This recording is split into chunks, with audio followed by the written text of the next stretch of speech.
coming. Review the mystery. Hidden warriors already to give a fatal blow. Observe the sums of time, guided by civilization. Light a beacon, spread the words. The world cries sounding from afar. Fire and sword piercing through. We'll never surrender. For our lives, for victory. From the kingdom of glory. The symbol, touch the sky. Together, heart champion. Charge without fear. Climb the highest mountain. The way to glory is higher than the sky. The sail the world feel the valley. We are the heroes that will make history. Words will spread through kindness. Temple the God will walk our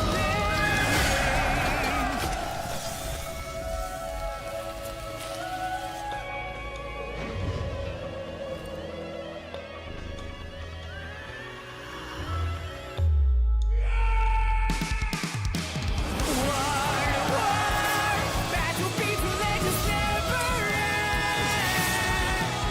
Swords come through the gates of hell.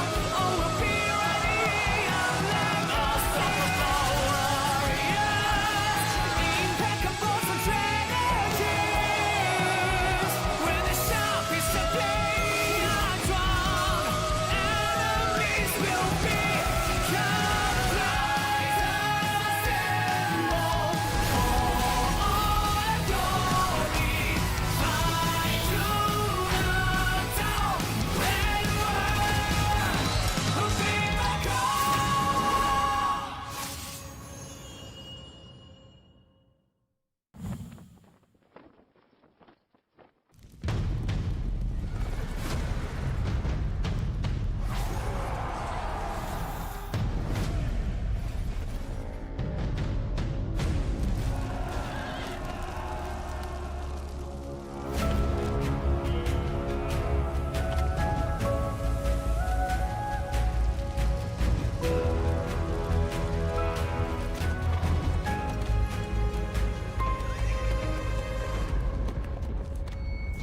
Storm is coming. Review the mystery. Hidden warriors already to give a fatal blow. Observe the sums of time, guided by civilization.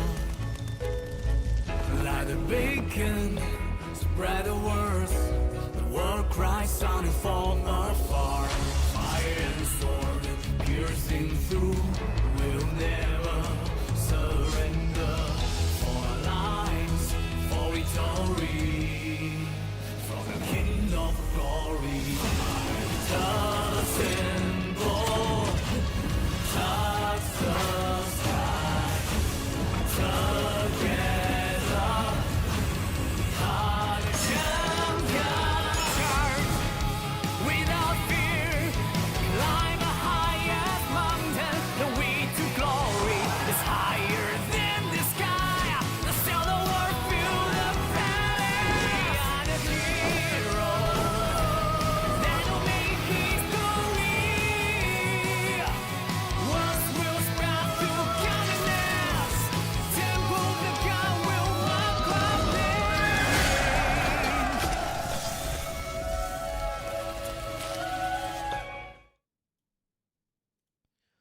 What is going on, Governors? Chisco here, and today I'm joined by none other than Ruz to cast the second round of the 93T versus 60GT matchup. Ruz, how you doing, bro? Yo, what's up? Good to be here. We were just casting this exciting match, and it's best 2 out of 3. Round 2. Here it is. So, what do you think is going to happen in round 2 of this matchup. GT won by a narrow margin. And now we're in round 2. I mean, is 93 going to win this one? Is GT going to win this one? I honestly could not tell you who's going to get the win here. I think it's going to be quite close. And we were talking at the beginning of before last game about adaptation, right? So this is a best of 3 series. So it gives teams the chance to really change, some aspects of their strategy to be able to match the other team. And it looked like 93 was doing really well the first half of the game, and then it came to that weird thing in the last arc fight. So I really wonder if 93 is going to opt to look to make their mid better, or they're going to push for their strong side, which is their structure game, and try to force that on GT. I'm not too sure, but I'm really, really excited to find out.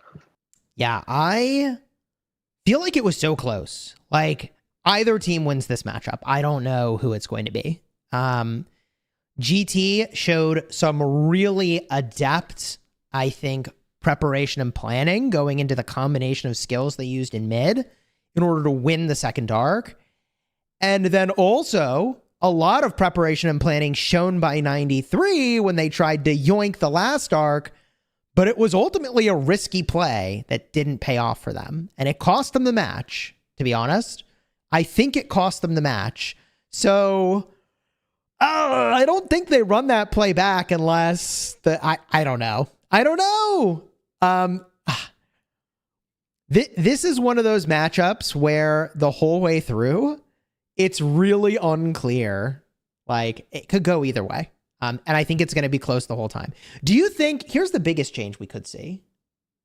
Do you think that they're going to start provisioning in 93? They did not provision last game, and that cost them the game. That actually was the point difference, was the provisioning. Now, in fairness, right? If you're not provisioning, that means you're stronger in other places. So, there's obviously reasons to want to do that, but what do you think? Right. So, I mean, like you just said, provisioning takes away marches that could be used elsewhere. So, for example, if you have 1 or 2 provisioners using either it's mostly more commonly 2 marches or 3 marches each, you're now pretty much an entire player down worth of marches in 1 lane. So those extra marches could turn the tide in, let's say, taking a building or defending a building. But like we see from GT, they actually have their players provisioning the whole match. So it really comes down to the team thinking, are these 4 to 4.5 or 5,000 points going to really be impactful at the end of the game? And on GT's side last game, it was actually true that it did really flip the it made end the result. difference. It made the difference. It was the difference. Yeah. I mean, it ties in with 93's strategy, I guess, because we know them as we were really seeing 2 Titans clash here. So we have the Titan of mid, who is GT, and although it was in regular OL that they were commonly known that because of their advantage, it looked like from this game they won 2. I mean, that third arc was a bit weird because we didn't get to see the full fight of it because 30 marches teleported away, but it did look like they were quite dominant just from the beginning. So they're the Titan of mid, and 93 is the Titans of structures. I mean, we've seen their impressive plays throughout the tournament as well as in the OL season and the grand finals. It really just comes down to what micro optimizations they want to make to adapt to how GT's been playing. Yeah, I don't know what changes I would make. If you're 93, I think the only change I would make to what we were doing, you say the word we as if I'm on the team, I'm not. We. But the only change I think they would make would be to not take the risk on the final arc. I mean, I thought the rest of what they were doing was pretty straightforward. It made sense. Right up until they took that huge risk on the last arc. And if you're GT, the only thing I would say is they need to think about how they handle that first arc, and they maybe just need to figure out how they go and they beef up their structure game, right? The structure game from 93, you're right. I mean, it's part of why they've made it this far into the tournament. So, whew. Yeah, it's really strong. I mean, it definitely could have been a lot stronger last game. They made that Hail Mary play after the second arc, I believe, to try and go for the steal. They also tried to do it on the third, but they definitely lost a lot of points because, like I said, it is a Hail Mary play. So they're driving a lot of marches towards running down the arc rather than, swarming a structure or something like that. So I guess we'll have to see. I'm definitely pumped to see these teams play again. Me too, man. This is going to be really hype. In fact, I think I can now jump into the matchup. So why don't I take us to the game here and let's watch the action. 148 until the match begins. Now, if this does not, how do I say that? If this is not a decisive 2-win series for GT, right? If 93 wins, we go to a third round. That round happens, I believe, today at 17 UTC, right? Yeah, I think so. Whew. Packed day. Packed day. Packed day. That's exactly right. All right. Well, here we go. This is going to be really hype. For those of you looking for the gift code, we'll have that on the screen before the match begins here. Super hype for this matchup. I like really don't know how it's going to go or what's going to happen.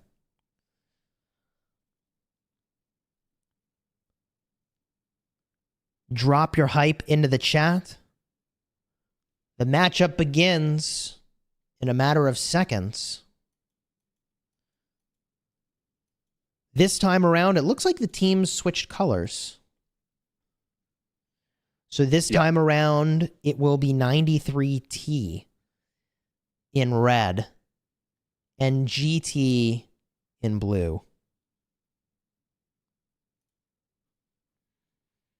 I think last time we focused on the GT opener, so I'm going to jump back over here and switch back to 93. Although, look, we talked about this last time around. The openings are pretty standard. It's the same stuff every time. Here we go. We've got GT in blue. Scuff Tigers in red. Round 2 begins. Hidden Sentry goes down. Where are we looking? Hidden Sentry over here for GT is placed by the Shrine of War. A little bit of vision to folks that are walking to the Sky Altar. 93T. Sentry goes down. So basically a mirror play. Yeah. All right. Mirror play is not so bad. I mean, to me that says both teams have aligned on wanting to see what the other side is doing as they walk toward their desert altar. It's sort of a defensive play, even though it's on the enemy's side of the map.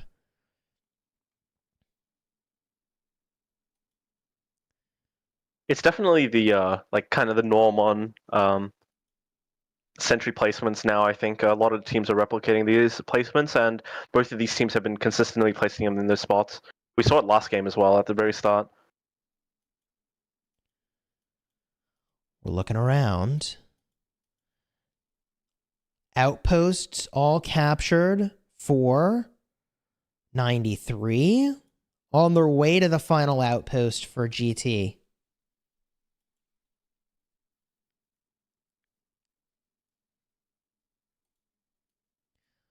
Looking around the map.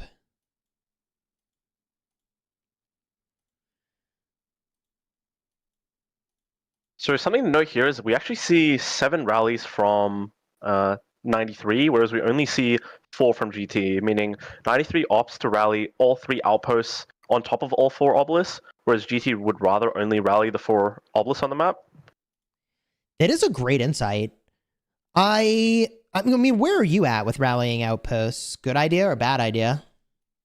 It really depends on what you want to do in your opening, where you want to send troops down the map. So as you know, that the rallies for outposts go down through middle. So I mean, I guess we'll see how 93 works around these marches that have been moved up. But for the most part, it's probably just going to be for capping the outposts, just for a little head start on point generation at the start of the match. So at the start of the match here, I think the majority of the action is going to be in the same place we saw last match. It's going to be at these altars.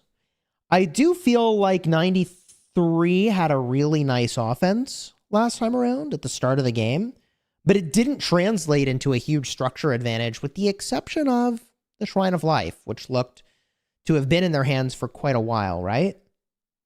Yeah, right. Okay, we can check out the other altar here.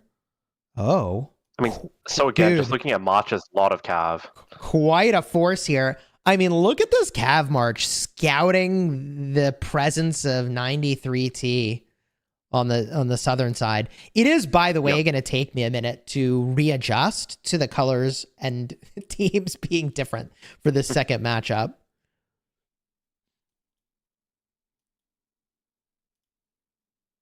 Here comes 60 GT. Rally on its way downfield. Not a lot to talk about at the start of this match because it's it actually looks pretty like standard. GT's doing something interesting. Really? If you look at the southern side of the map, they're actually splitting half of their inner lane to the outside Sky Altar. That's because I think they saw this huge force going to Sky.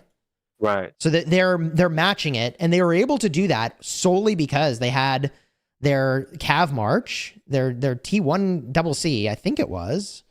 Maybe it wasn't this double C, but they had sort of vision to it. By the way, look at this. What are they doing here?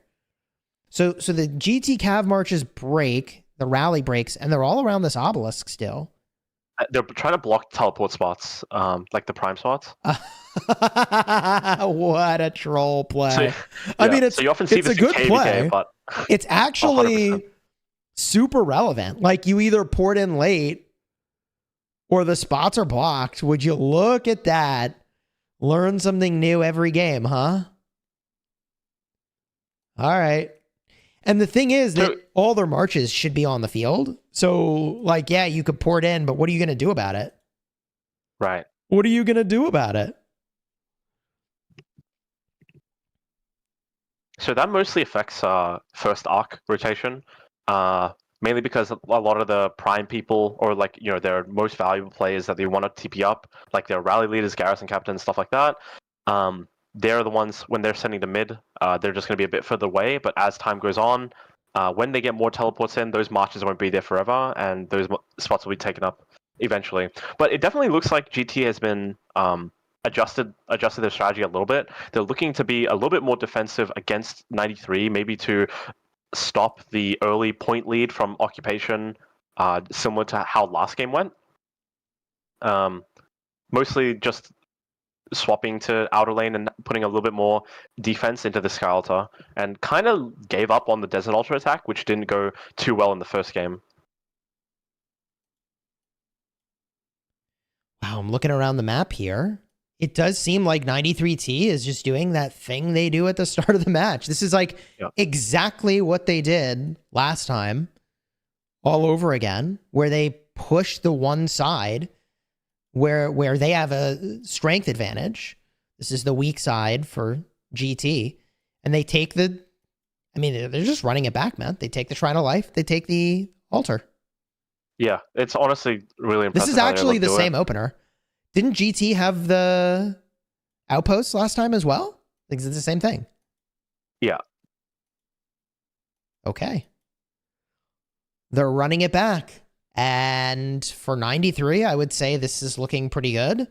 First capture's not happened on this altar, but just like last time, GT is ultimately going to get that. And then the question then becomes this Shrine of Life with 2 minutes left. That's actually a little dicey.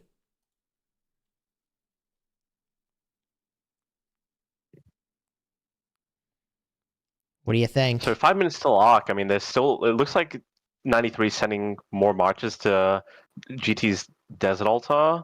Oh, and look, it looks like they're starting the rotation to mid now. So we see the lines going towards mid from 93 side. Marches are being recalled on the GT side, most likely just going mid as well. I mean, we've reached the 5 minute arc, 5 minute mark. Most people know this is usually the mark where at the start of the game you start rotating towards first arc, and it looks like they are keeping that consistent.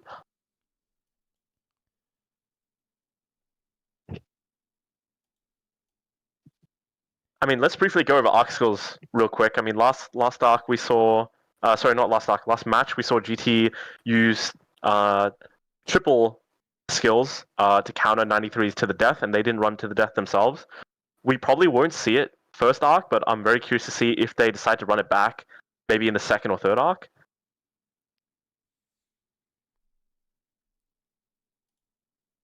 Getting a look around here. Rally's in on that Shrine of Life. Let me know when I need to look to the middle and when that's happening. Yeah. We do see GT really working to get the Shrine of Life back, which makes sense. This is a lot of 93 team arches held up in this position, though. It's actually very surprising that they have this many marches tied up here. And it's funny because they're all so low health, but when there's like 10 of them swarming a rally, it still seems to be enough. They can't seem to kill off their marches to get to middle. Yeah. But they It's are going definitely to hold the impact Shrine their of Life. time limit. I feel like just based off of this volume of marches not being in mid, that GT is looking really well positioned to win the mid fight. Yeah, I would agree. In fact, And this I don't value shrines a lot either, because they're half of what altars are worth. Just over half. They're worth 80 points per minute. So now that they fully capped it, every minute that is delayed, it's about 160 point swing when it comes to the occupation score for both teams. So in mid, it looks like 93 is doing the same thing again. They're getting a forward position on the temple, and GT decides to form a little bit back.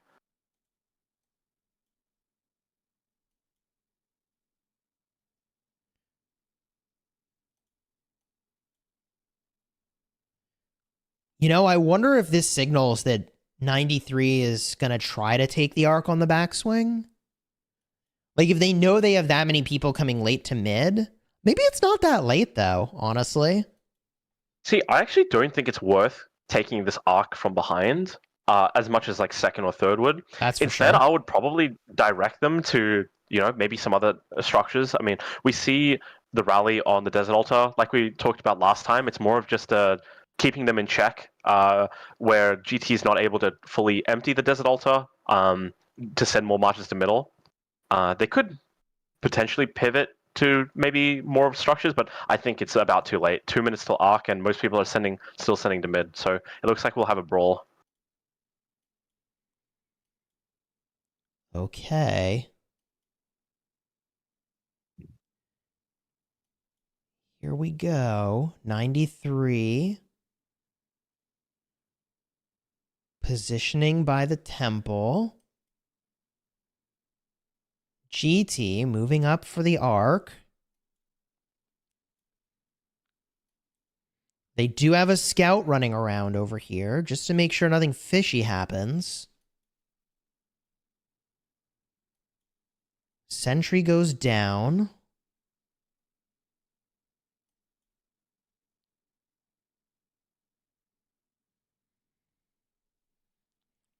I mean, I'm waiting. I'm anxious for this fight. Yep, there goes another sentry.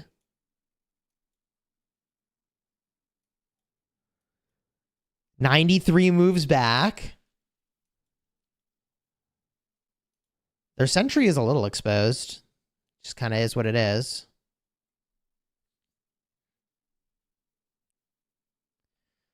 Okay, total vision for 93.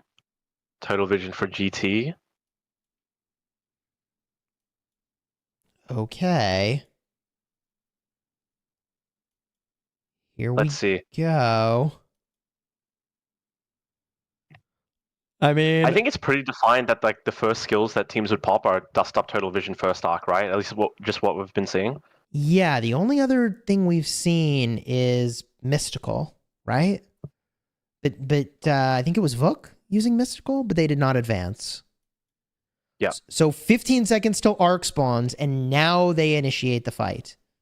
Yep. So dust up comes up from both teams.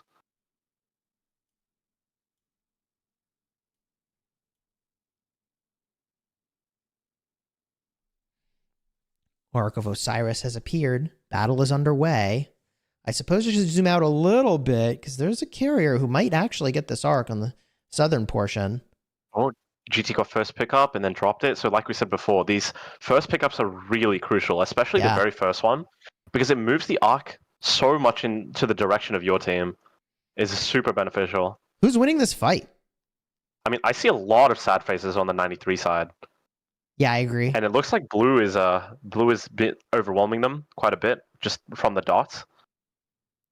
The dot math does seem to be heavily in favor of blue. Wow.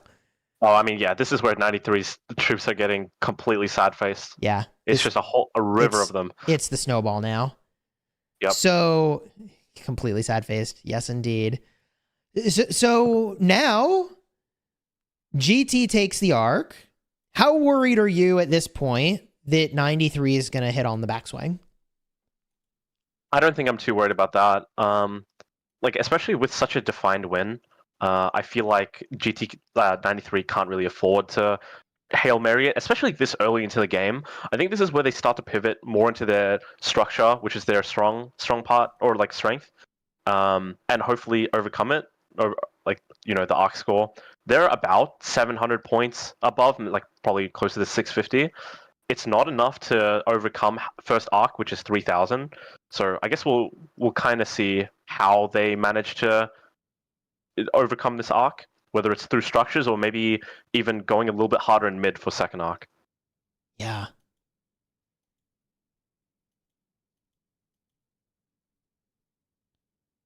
Getting a look around.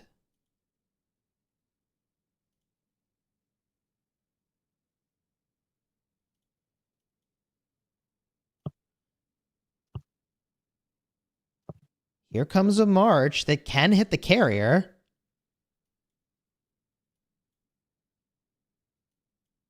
So this is where it starts to get a little bit hard for 93 in terms of really being able to catch up on points in the first half of the game, because they don't really have an advantage in occupation.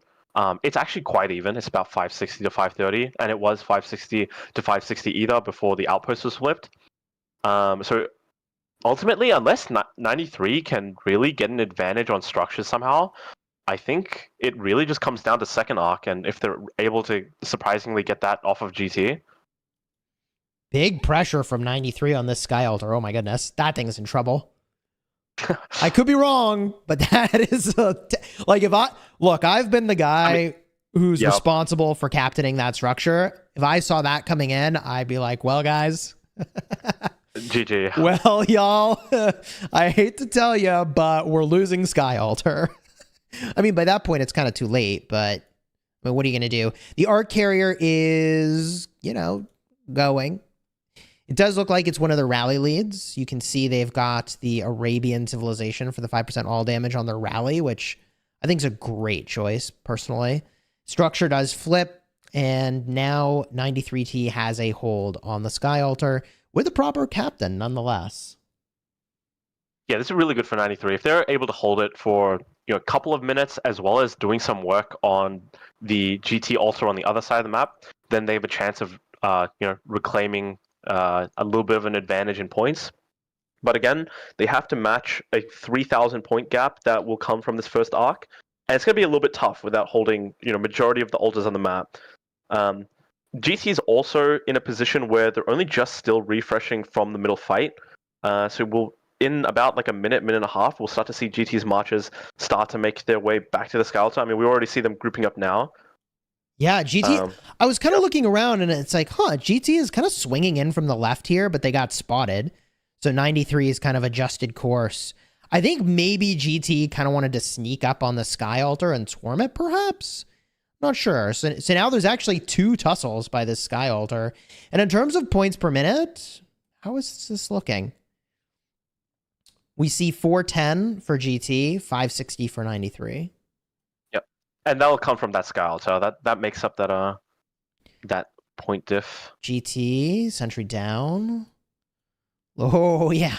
Dude, 93. Like, you see this many marches coming, and it's like, hey, guys, we got a problem.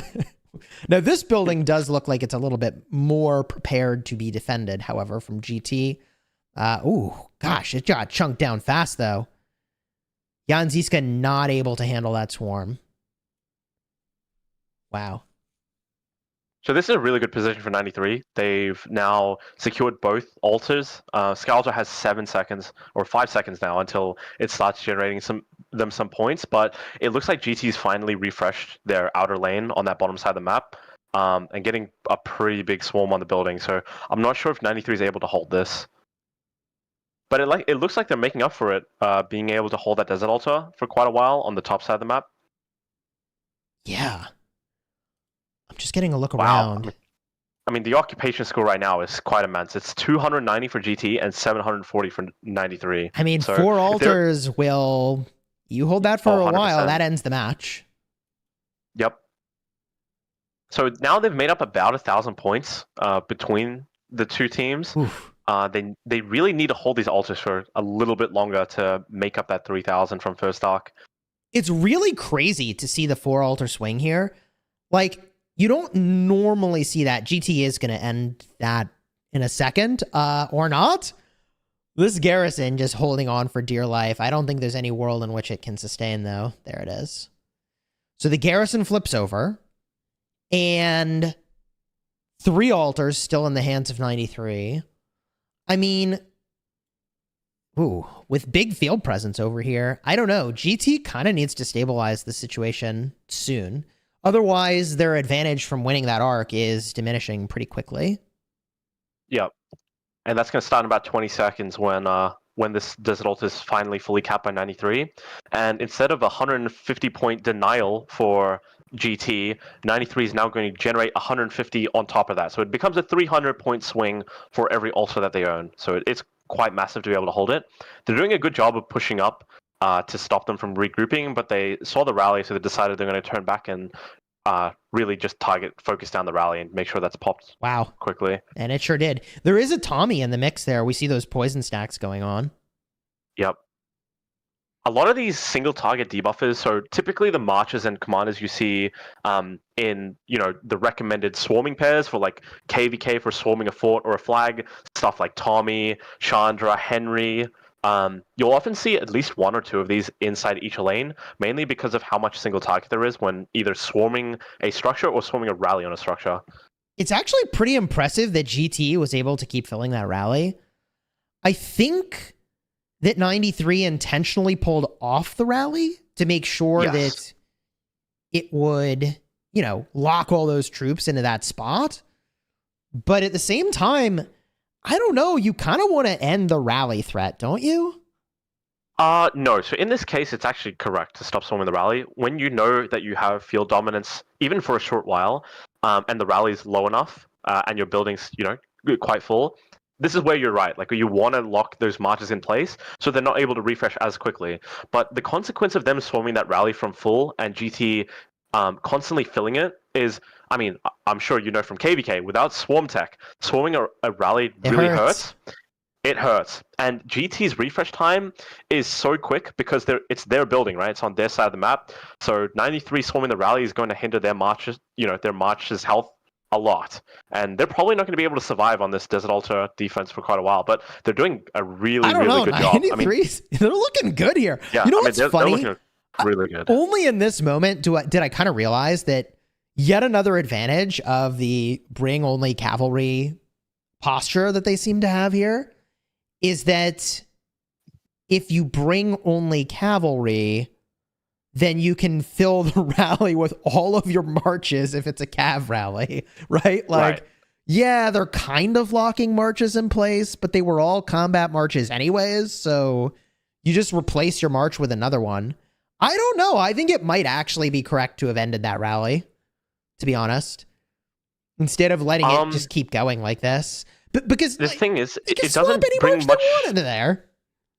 Yeah, that's true, but it also takes away, like, for example, if you had a cav march on the outside, like swarming the structure, I guess like it does look pretty good because it applies more debuffs.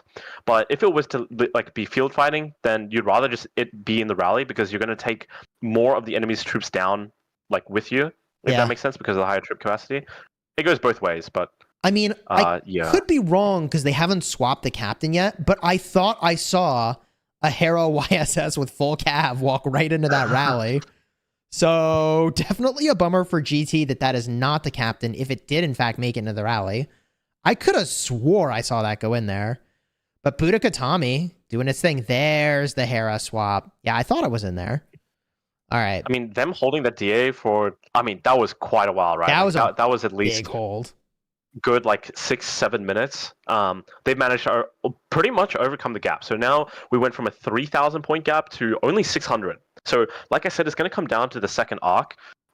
If 93 has postured a little bit more confidently than they did in the last game for this arc, or even the first arc, then they're in a really good spot to win this game, especially with such a big occupation score advantage. Let's get a look around here. Just checking out the chat, seeing what folks think here. Looks like for this round, 57% think 93 is going to win. Wow. So even though 93 did not win the last round, and even though there's a 12-minute delay, so we have more information than y'all do, chat still thinks 93 is on their way to get the win here. I'm actually starting to think the series will go all the way to 3 I know, games. I'm like, I think this could pretty easily be a 3-game series. But I also feel like GT winning that first arc is a change of pace from the last game. And I think that GT may have done the adaptations necessary to get the 2 wins, quite frankly. Like, if that first arc is any representation, I don't know. It all depends on what you think's more representative. Like, do you think that 93 holding 4 altars for a bit is more representative of a change of strategy? Or do you think the first arc changing hands a little bit differently is the bigger representation of change? I don't know. So it looks like on the top side, that same DA that was going through a lot is going through a lot again. Oh, really? No. Oh, yeah. Oh, so yeah. There was a Henry rally on it, but it looks like 93... I think 93 made a little bit of a misplay. They didn't push their field up quick enough, so the rally just, kind of got stormed down, and they weren't really able to fill it. It looks like 93 is doing their last play to take this altar, hopefully to stop GT get generating points throughout next arc. But again, 4 minutes 30 till arc. This is around about the time you see marches heading towards middle. This is true for both teams. It looks like there's marches from spawn on GT side, as well as some marches from the top side from GT as well. They're starting to gather in mid. I mean, in a world in which all the marches are cavalry, it's really bad for the archer rally to have gotten ahead of the field. Because, nobody's... even if the troops get there, they can't fill it. So, yeah, it's one of those nuances that isn't actually how real Osiris goes in a home kingdom, right? In regular gameplay. Right. Because most people have a blend of equipment to support the different troop types. Whereas here, I mean, they've really moved all in on cavalry, which I've suggested in my videos recently that, hey, folks, consider making your focus cavalry if you like arc, because that seems to be the way to go. And 100%. It's not even like close, right? It's not even like we see that everybody's bringing cavalry, so we're going to counter by bringing all infantry. That is not what's happening. No, that is not good. I feel like that would be really cool. Like, if that happened and it actually worked, that would be amazing. But that's just not where we're at.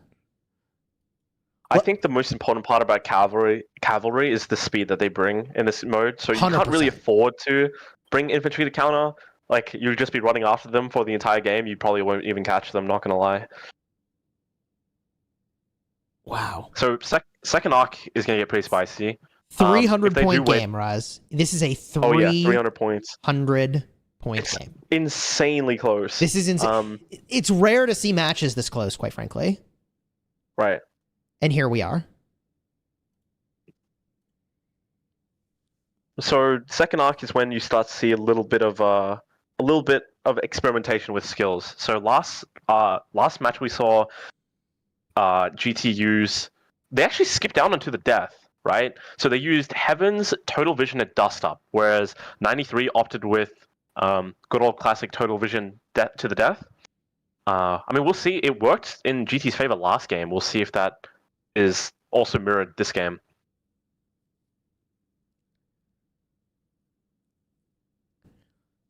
Wow. Here we go. I mean, I don't know who's going to win. And the game is so close. They have, it's a 200-point game they now. have quite an equal footing in terms of where they are in middle this time. It's so, like, it's so even. Like, what is there to say? We can observe the altar situation, I suppose. 93 managed to take another altar. That's actually huge. That's huge, right? Yeah. It doesn't seem but as it does big. Come at a cost. But, like, the problem is that GT probably can't contest it until after the dust settles from this arc, pun not intended, from dust up. So, if that's true, then 4 altars. Oh, 93 is going altars. Buildings. Yeah, they're going buildings. They're going They buildings. might not even fight this arc at all. This arc is a trap. They'll fight it. They'll fight it and then attack the carrier on the backswing 100% now. Right. For this, if they have all the buildings, they're going to attack the carrier. So here it's definitely very smart on 93's perspective to delay this arc as this fight as long as possible, because then they start to generate more points from the structures that they've obtained. Oh, they're doing the crane wing. They are splitting in 2 groups now on 2 sides of GT. GT is now retaliating. They're going to, looks like, engage mostly on the group on the bottom. Oh, that's really smart by GT. Yeah, 100%. That's really smart by GT. Although now GT split, I know what which 93 is doing. I think 93 is trying to specifically target their carriers. That way, they stall the arc pickups. Really? Man, this is a terrible, terrible time if you're an arc carrier in GT. You are going to get focused. So the interesting thing about 93 splitting off the way they did is that it forced GT to split off too. I originally said, well, I hope GT all goes one way because you just wipe up the one side, but you really didn't have enough time to do that. And so because the other 93 group was sweeping around the top of the arc, GT had to cover that, or 93 actually could have run away with that arc. So GT wins this fight, but they've lost all their buildings. They lost the Shrine of War. They lost 2 altars. They only have their Shrine of Life, their obelisks, and their outposts. So I think this forces GT's hand to make this a many arc game. And it makes it so that holding that first arc looks like it was a really bad choice, right? Yeah.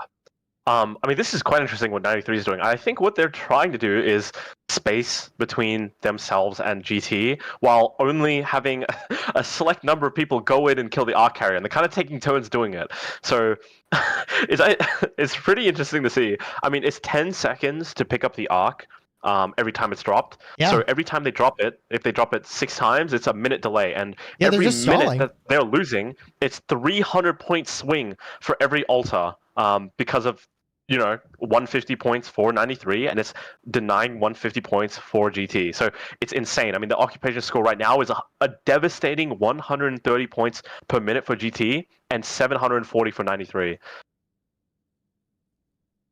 So unfortunately, it looks like GT actually took their Desert Altar back from 93. I wonder if that actually impacts the gap that they were trying to create.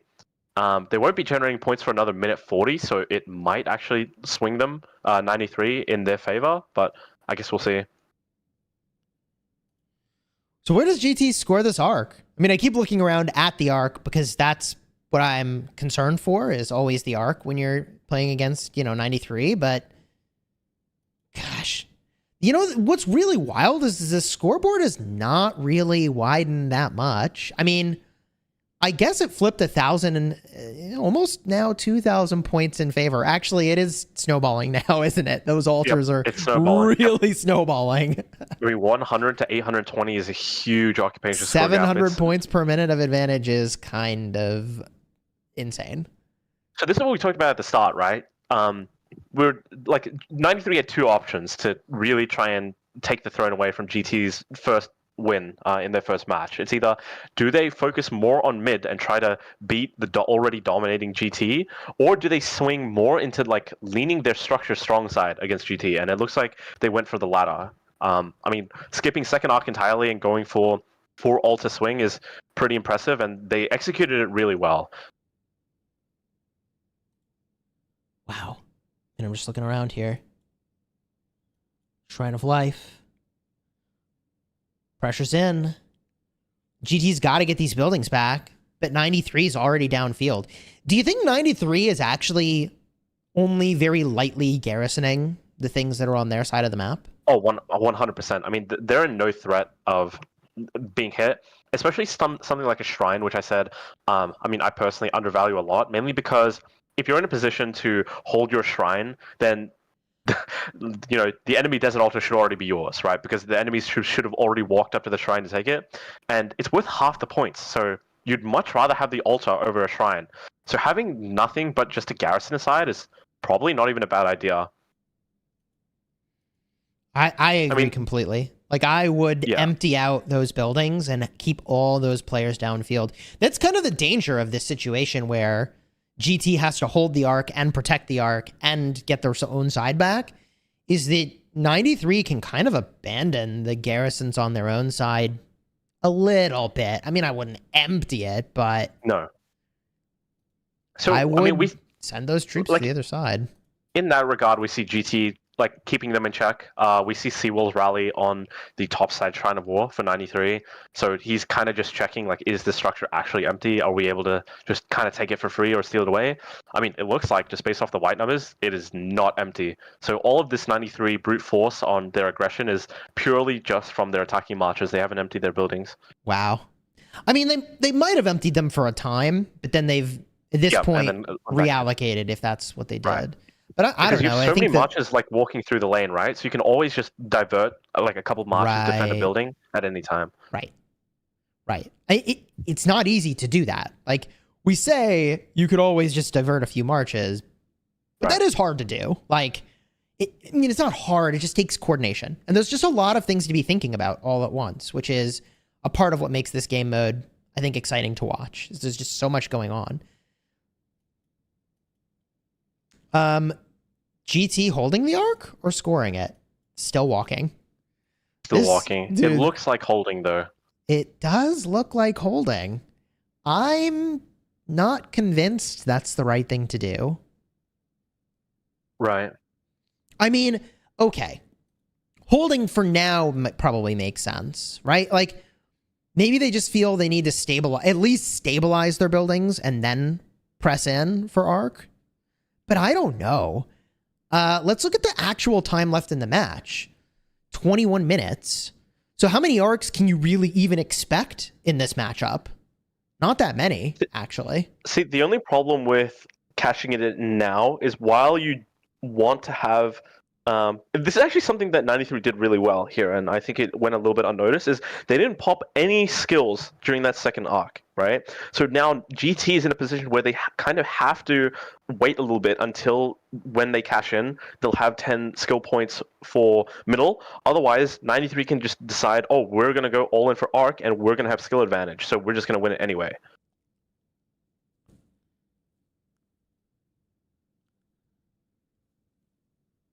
But that time should be coming up close. I mean, it's already been, I think, 7 minutes since Arc was captured.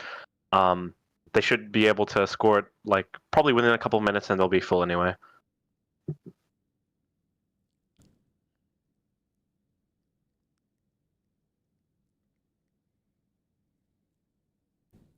Wow. Watching this happen.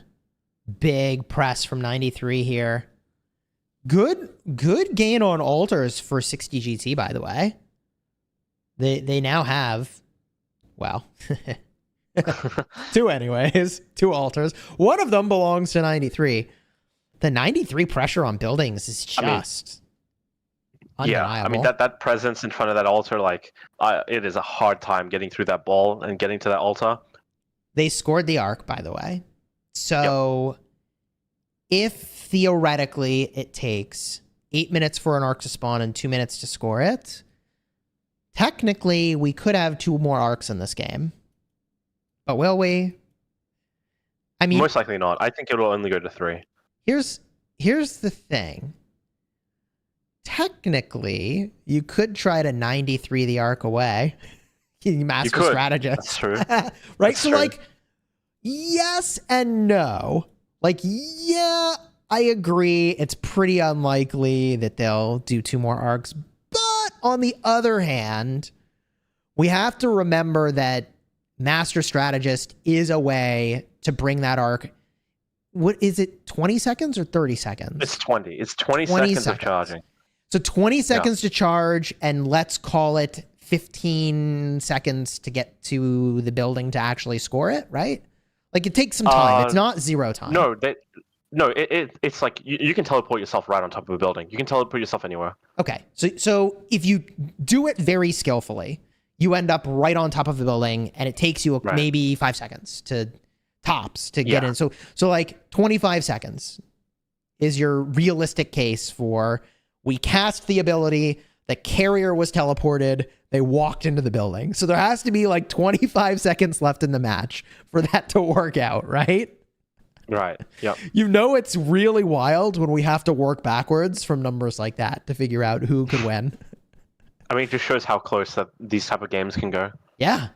I mean, we can already see the scoreboard evened up a bit from GT scoring that arc, offsetting a lot of that work 93T did on the buildings. And, you know, GT evens up the buildings and then they go to middle. And if they get this arc, and especially if they get another arc, they're in a good spot.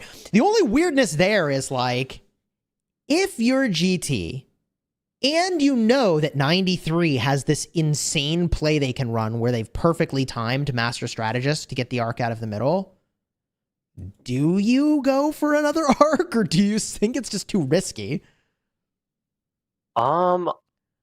Honestly, I mean, if they planned it, like, for that to happen, you'd have to have no 93 presence at all. It's a bit risky, I think. I wouldn't bet on it, but I would definitely keep it handy, if that makes sense. Yeah, like, I think it was really smart of GT to create the world where they have that option. But I think whether or not you actually score the arc and exercise that option to go for 2 more arcs in this game will all depend on how the scoreboard's looking, right? Like, right. Because it actually, at a certain point, it gives you more risk than reward. Especially if you think 93 has not adjusted their provisioning game. Right. I mean, that's something really big that we have to wait and see. Yeah, we just don't know.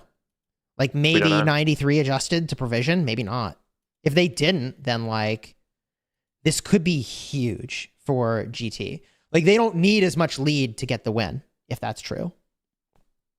So it looks like 93 is kind of deviating to a little bit more conventional way, and they're all sending to mid for the most part. It does not look like they're going to pivot to structures in any way. Now with fog, you actually can't count enemy marches moving from camps or like kind of see where they're going. So maybe GT falters a little bit and keeps a little bit back just in case 93 go for a similar play, and it might cost them their mid, but I guess we'll see. We'll find out. It's even. The buildings, it's been a minute. Actually, it's been 20 minutes maybe, where the buildings were not even. They're even now. We got there. So 530 to 590, that's about even. So this is really the moment. GT has to get the arc, I feel. I don't, like, unless they just miraculously, with having not signaled this at all throughout the game, decide to go buildings, they have to get this arc. Yep. Whereas 93 has a lot of options, and they're all pretty viable. 93 can say, hey, we're going to go buildings. They can say, hey, we're going to actually take this arc from you. Which is the safer play for them? I mean, I'm not sure. I definitely think contesting mid would be a little bit safer, especially when they're on equal footing in terms of skills. So by now, GT should have 10 skill points. 93 hasn't popped a skill since first arc. So they've been sitting on 10 skill points the entire time. I don't know. It really just comes down to 93's decision and thinking, are we able to like get the huge advantage from buildings like we just did, or is this arc really going to flip it? Because now that we're on third arc, the arc is with 3,500 points, right? So it's a lot harder to. Oh, sorry, not 3,500, 4,500 points. So it's a lot harder to make that up when it comes to over pressurizing buildings or holding altars. And then by the looks of it, it looks like they're really focused on trying to get this mid win. No, yeah, everybody's going mid. Like if I was 93, what would I want to do? I think the reason you want the arc here is to control whether or not there is another arc. I think that's the reason why the arc matters now. Not to say that there aren't. Okay, that's interesting. Losing their vision here. So 93 no longer has vision. It's a good placement by GT. So yeah, I think the reason you want the arc is that both teams are vying for control of the timing as to whether or not there is going to be another arc. I also feel like if you're 93, you might feel a little bit emboldened from the last match because like that your play can work. It's just, last time it didn't work. Right. Ooh. Something that has changed in terms of like meta for arc mid is the engage time, really. Like we are seeing these teams are engaging so close to when the arc spawns, whereas you look probably like one or two, like even just last season, like the season before the current one, right, or the most recent one, teams would engage at like 3 minutes left, and that would actually be an advantage to the losing team because when the losing team loses, since the arc hasn't actually spawned yet, when they lose, they can just send their marches right back, and the winning team's marches are already so low from the first fight, so they kind of get cleaned up, right? Actually, here GT looks like they mirror. Opted with. Yep, they Heaven's mirrored. grace for both.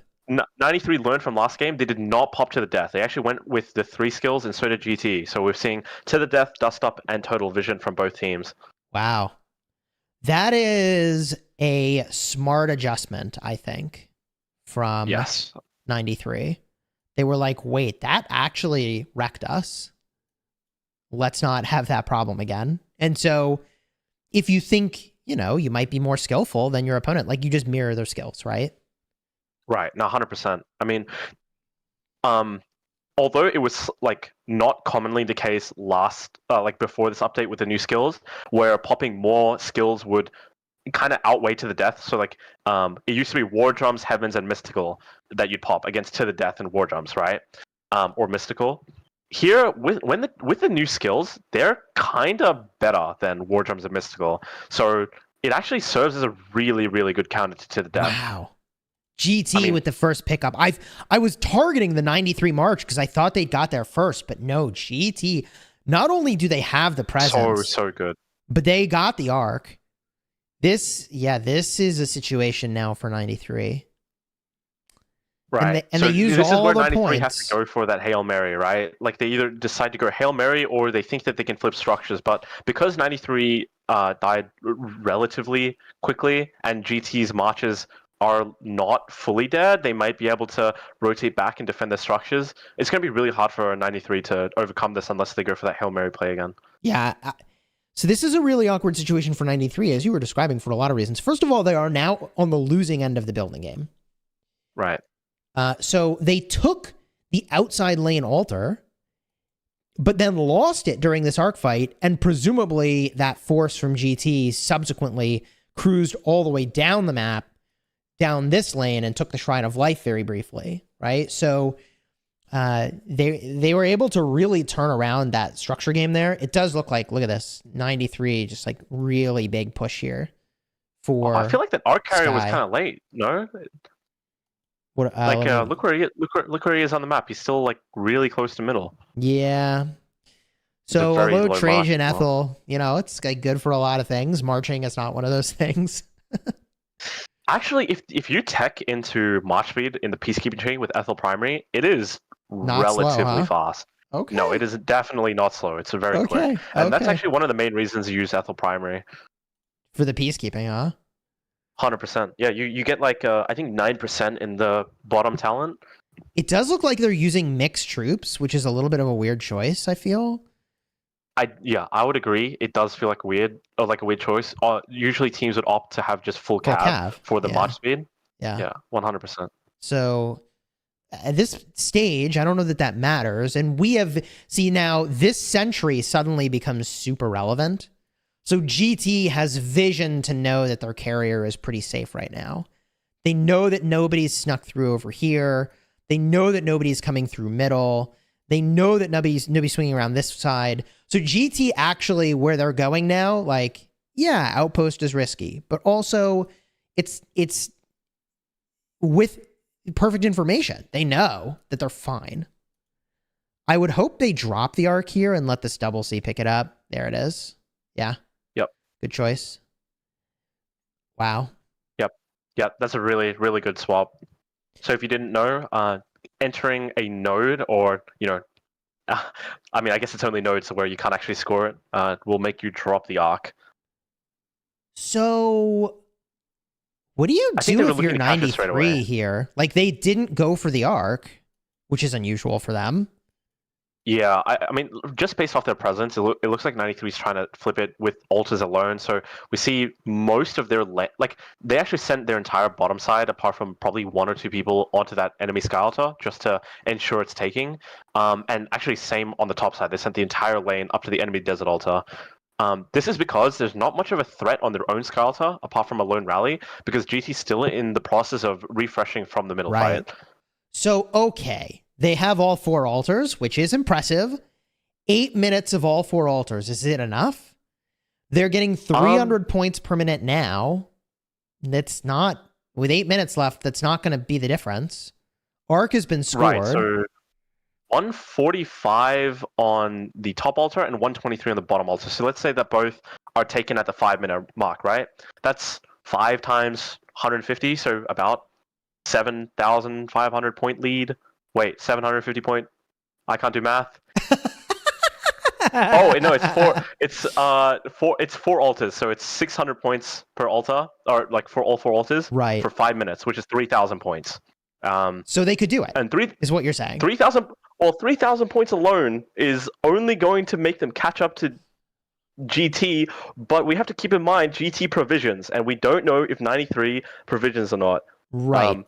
Okay, so this is really smart. So the win condition for 93 here is they need to hold all 4 altars for the rest of the match, and they need to have equivalent or greater provisioning to win. Right. That's awkward because that's really hard to do. Awkward. You have to hold all 4 altars for 5 minutes. Oh, actually, longer for 5 minutes because you need to cap it, right? So you need to hold it for 7 minutes. They need to hold it for the rest of the match. And then you also need to out-provision them. Another 6.5 minutes of this. Really 6 minutes and 45 seconds of this, which, like, you can see the GT backswing here is not fooling around. Right. I mean, this is when they finally refresh from mid. They've all grouped up and they're doing their big push. And them actually capping this, just as 93 is about to start gaining points, is going to be catastrophic for 93. The Garrison captain actually just turned around for 93. Charles was like, nope. Nah, bro. I ain't about that. Literally turned around. Is going in with his yawn, though. Did they not have a captain here too? That is an issue. He made it into the DA with a yawn, so we should see that swap fairly soon, I hope. They're taking some big damage without that captain in. They are not making the swap, it looks like. Yeah. That is Alright, they're not swapping it at all. Alright, yep. Maybe you didn't see that. Maybe your eyes deceived you, bro. You saw something else. Yep. It's not what you saw. Well, the points per minute still look pretty good. I mean, is there enough time left, though? They look quite good, but it's not enough, right? Yeah, that's the issue. So what is the point gap right now? It's, 450 points?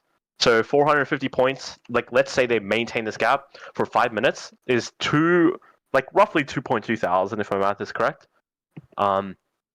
Which is enough to bring them above GT, but again, it will come down to provisions. I think the entirety of this game will purely come down from provisions. Stop it. Come down to provisions.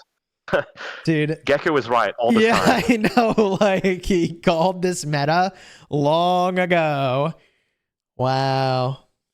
But it's quite interesting, right? Because you'd think with fog and not being able to see where the nodes are on the map would take a really big hit on provisions, but it looks like, especially GT's provisioners, they are holding holding up 4.5, 5,000 points per game. It's definitely not something to look over, right? Indeed. I mean, but this altar has to hold, and this does not look good. Right. This is, I mean, who said being a farmer is a bad thing, right? this does not look good.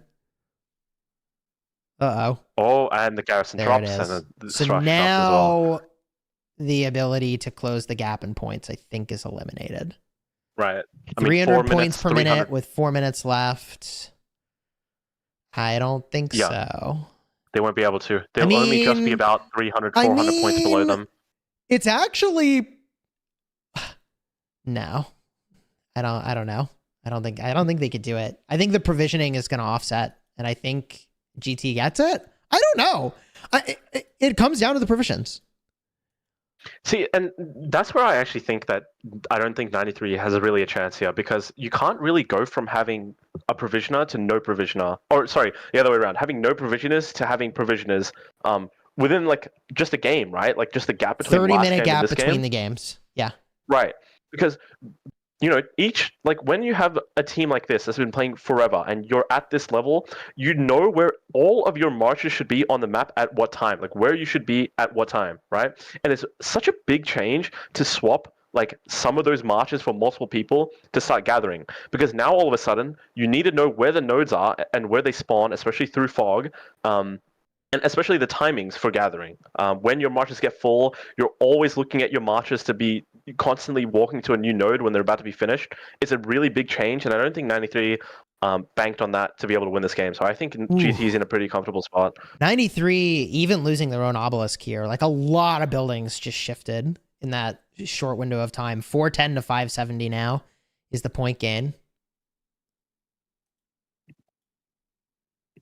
Yep. I mean, just having it so close already, I think, puts the occupation gap for 93 or the potential out of the window.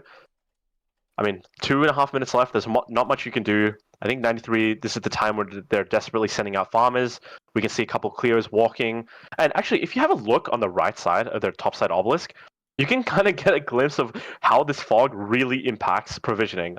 You see that Cleo and Sundok marches are aimlessly wandering through fog, trying to find the next node. Really? And yes, they have no idea where the nodes are. And I mean, every second that they take, longer to find the node is a provision that they possibly could have gotten, and it's just out the window. Right. On the one hand, the provisioning is harder with the fog. On the other, in this game mode, where you have all the gathering equipment, it's still super relevant. But you're right that you almost have to know the spaces where they spawn in and walk around trying to find it, right? Yeah. I think this is probably one of the higher levels of individual skill that you can have. And it's what typically a farming role is, one of the roles where you're working with a lot of marches around the map. And these type of players are going to be very, very individually skilled. They're going to be clicking between all 5 marches constantly. They're going to be 1 march is in an outpost, 2 are farming, and let's say 1's at the sky, or like 2 are at the sky altar, right? These type of players are crucial for a team. And to have a player that's very, very good at farming, especially through this fog, is critical. I mean, from GT's perspective, they have a farmer or 2 that can pull 4,500 point swing. It's definitely, like I said before, not something to look over. Like, I actually think the value of having a farmer went up, or a really good farmer went up since the arc change with the fog, because now it's not such a kind of like, straightforward thing to do. It requires a lot of practice and experience. And attentiveness, yeah. Yeah, 100%. I mean, if you thought it took attentiveness before. Oh, I mean, now it's a whole different ballgame. You're practically playing your own game if you're a farmer. It's a mini game within the game here. 5,900 of 35. Sorry, 35,900 to 35,000. It's close, but now it's a 1,100 point diff. I don't know. In the final seconds, 1,000 point game. 10 seconds. Let's see. Farmer's coming in on the GT side. I think GT locks this up. Oh, yeah. Wow. 1,000 point swing in the end. GG and well played. The 1,000 point swing in the end provisions GT MVP BCK. 216,000 points. There it is. would you look at that? 36,355 to 35,345. If you enjoyed this stream, throw a like on here, subscribe to the channel. My channel is also linked in the description. Check it out for daily Rise of Kingdoms videos designed to help you get value and smash your enemies. We do see they started provisioning, Ruz. Yep, they provisioned. They made the swap. Oh, yeah. They made the swap, but it wasn't enough. Great gameplay. GT's got to be super hyped to be advancing here. Big shout out to GT. Big shout out to 93T. Congratulations on a really well-played series. I think this could be a Game 3 series if the play had worked out for 93T in the first game, but if you missed that, you ought to go check out that stream because it was pretty freaking hype. Ruz, anything else before we wrap up today's stream? Nah, I mean, congrats to both teams. I mean, both played insanely well. Like, this is the peak arc that I was expecting to watch. If any of you want to like sort of replicate or try to become really good at arc, these are the teams that you should be keeping your eyes on. So I encourage you to do so. There you have it. Folks, thanks for tuning into the stream today. I may be casting a Game 3. I don't actually know the results yet for the other teams that we're playing today. So if there is a Game 3 for them, we'll be casting that, I think, tomorrow at 12 UTC. I got to go catch up on those scores. Until next time, my friends, you have fun smashing the kingdom. If I don't see you tomorrow, I'll see you, I believe, next week for the finals. Take care, everybody.